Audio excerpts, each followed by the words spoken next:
నిన్ను వలె నీ పొరుగువానిని ప్రేమించమని దేవుని యొక్క వాక్యం సెలవిస్తుంది.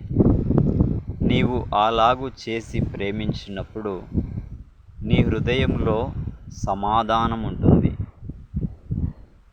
ఎదుటివారి మధ్యన నీకు మంచి పేరు ఉంటుంది. నిన్ను ఒక మాదిరిగా కొందరైనా పెట్టుకోగలుగుతారు.